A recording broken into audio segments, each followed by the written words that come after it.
We're back again, and we're back with Arthur Torrington. So let's get straight into it. Arthur, how are you, sir? Very good. Good. I know that we're going to be talking about your journey, and we're going to also be talking about the Windrush generation. So let's not waste no time, Arthur. Let's get straight into it.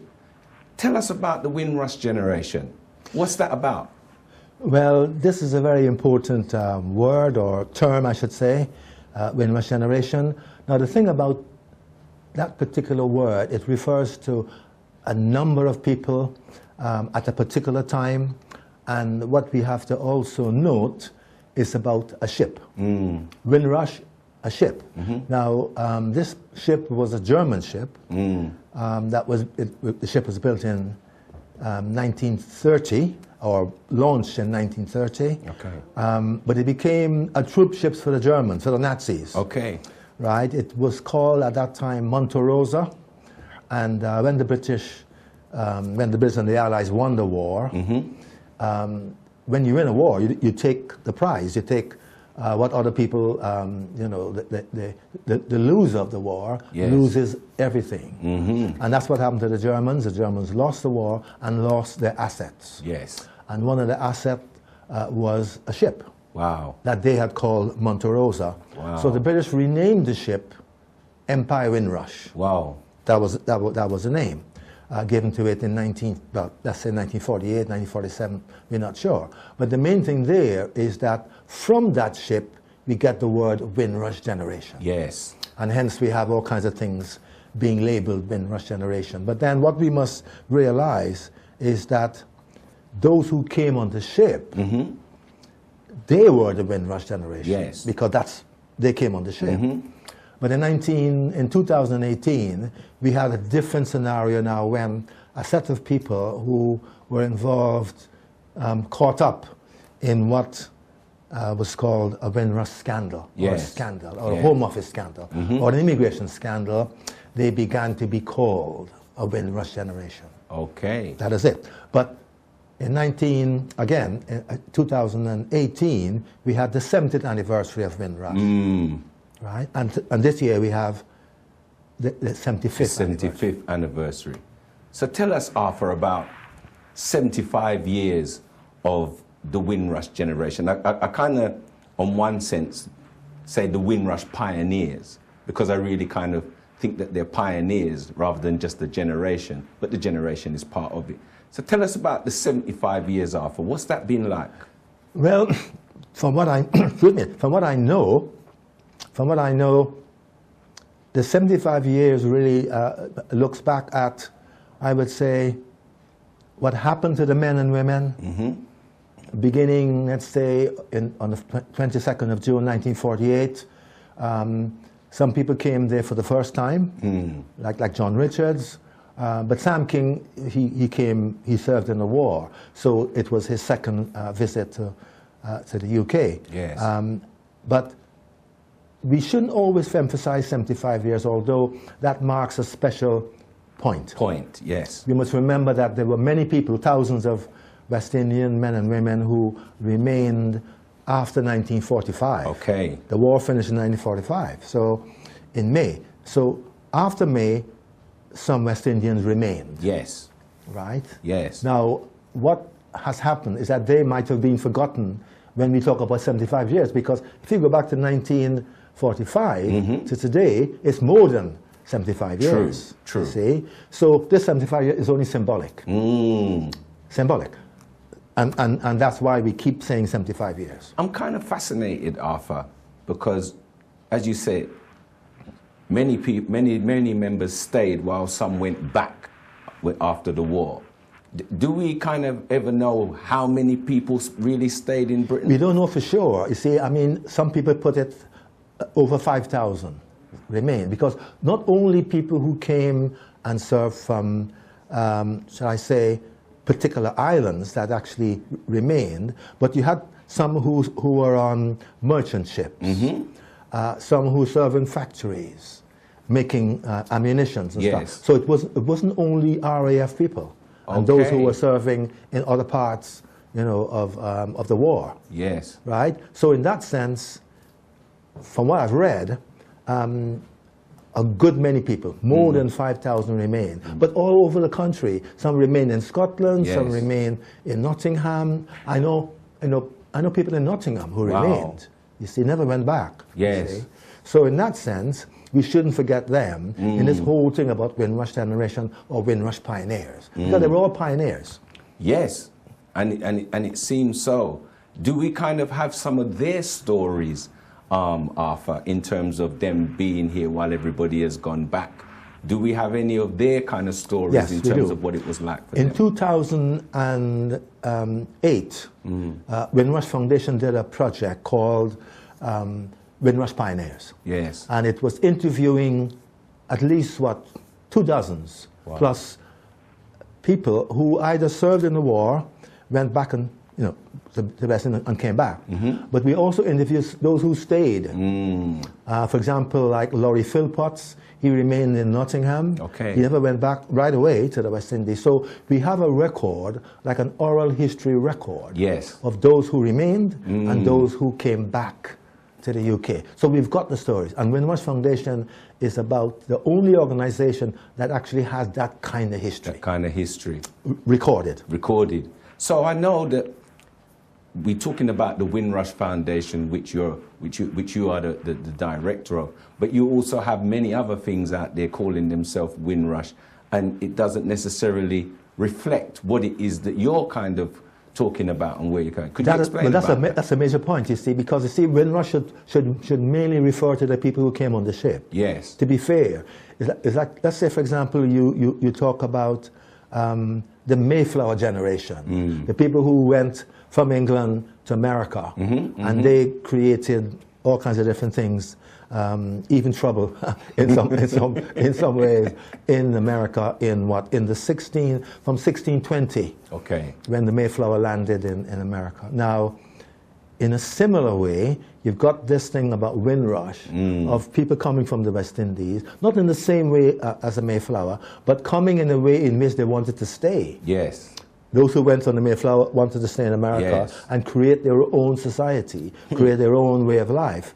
A similar way that Windrush men and women came and wanted to have a good life. Some wanted to return home after 5 or 10 years. Yes. You see? But it's a similar mentality of wanting to be better off Yes. somewhere else. Isn't it a case, Arthur, that when many of the Windrush pioneers came here, that they had a hard time when they first came? What was that like for many of the Indeed, Windrush well, generation? to start with, even before they arrived at Tilbury Docks in 1948, 22nd of June, there were talks in Parliament, as to whether they will allow the ship to land. Okay. And that's nonsense talk, because these people were coming with British passports. You can't prevent them from landing. You see, that's against the law. So some MPs didn't even know the law. Yes. And in that sense, they talk nonsense by saying, well, this ship is coming with what they call colored immigrants. Okay. And that's wrong. Because you can't be an immigrant if you have a passport for where you're going. Yes. Yes. You automatically are a citizen if you have a passport. A passport is a certificate of belonging Of belonging. and citizenship. And therefore, those MPs, there were MPs who didn't know the law. Yes. Even the same laws that they made. You see? So in that sense, those who came had that problem about being called immigrants, and they weren't. They were settlers. They came to settle in the country like anybody else would come from Australia or Canada, New Zealand, in that sense. Yes. And therefore, they had a hard time. Wow. They couldn't get good jobs. They couldn't get a place to live. In fact, many of the men, 236 plus, had to be in Clapham South Deep Shelter. Wow. You see, which meant that they had to be there for at least 3 weeks. Yes. And then the deep shelter is one level below the northern line. Okay. You see? So you're looking at a difficult scenario whereby trains are passing over your head every night, every morning. Wow. You see? So those are the difficulties in accommodation. Yes. And that's what happened. And that's why you see also a lot of the people moved into Brixton. They had to find work. They went to the Labour Exchange there in Brixton.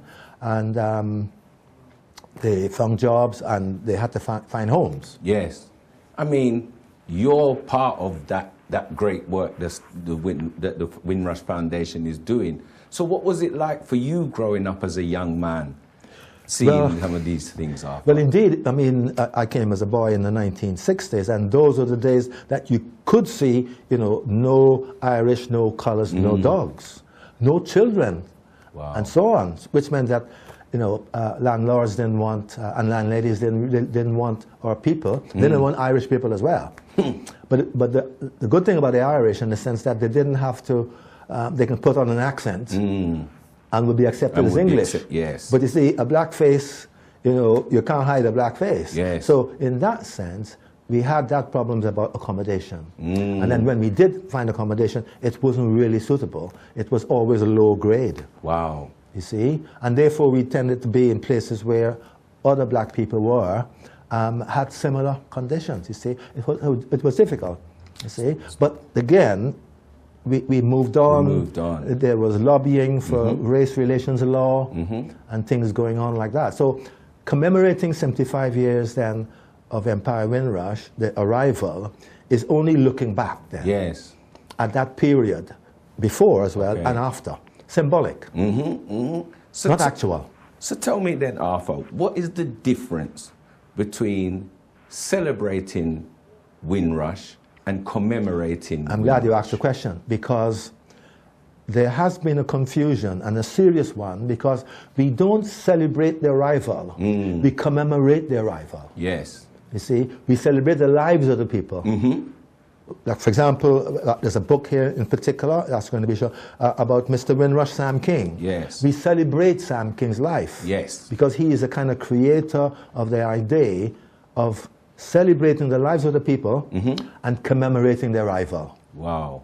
And that's a big, big difference. So we don't want people to think, well, celebrate a ship and then have a big jump up and have carnival. No. Yes. It's a serious matter, that arrival, in the sense that there were problems after the arrival and what was going on. In fact, when you go into the 1950s, problems in terms of riots. Yes. The Notting Hill riots, the Nottingham riots. In Nottingham, riots started there, and then it came down to London, because these teddy boys, these white racists, were actually trying to beat West Indians out by force. Okay. Had the West Indians lost that Notting Hill and Nottingham riots, I said lost in the sense of being beaten up, then you and I wouldn't be here today. Wow. It was a survival battle.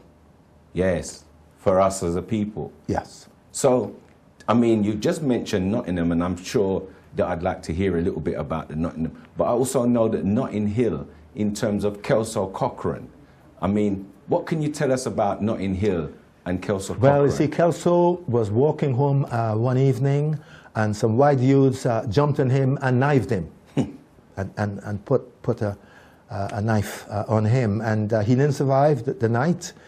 He died, and until this day, the police did not bring anyone to justice. Wow. They shelved the case. Wow. As though, well, it doesn't matter. Doesn't matter. The lives of our people don't matter. So even until now, the family is lobbying, you know, for the papers to be open. Yes. So until this day, and he was killed on the 17th of May, 1959. Wow. It's a long time ago. You see, and the police are now trying to prevent the case from being open. Wow. Wow. And that to me, whereas Doreen Lawrence was able to get some justice, maybe 30% justice. I don't know how you can measure justice. But the main point there is that she was able to lobby for justice, receive 30% justice. But in the case of Kelso and his family, no justice. Wow. Wow. And that is the Windrush generation's experience. And yet still we had to experience that again in the 90s. With the loss of Stephen Lawrence. Indeed. So it's a very, very, very interesting journey in terms of us as a people who are coming from Africa and the Caribbean, and to hear and to those things that you're kind of talking about, Arthur, is absolutely fascinating. And I know that there's a lot more to talk about, but we know that we're going to have to come to an end because time doesn't permit it. But I hope fully, Arthur, that we will come back again at some point and do it more justice and more insight into the journey. So I thank you, Arthur, thank you for being here. And I'd like to say we'll see you again at some point soon. Thank you. So.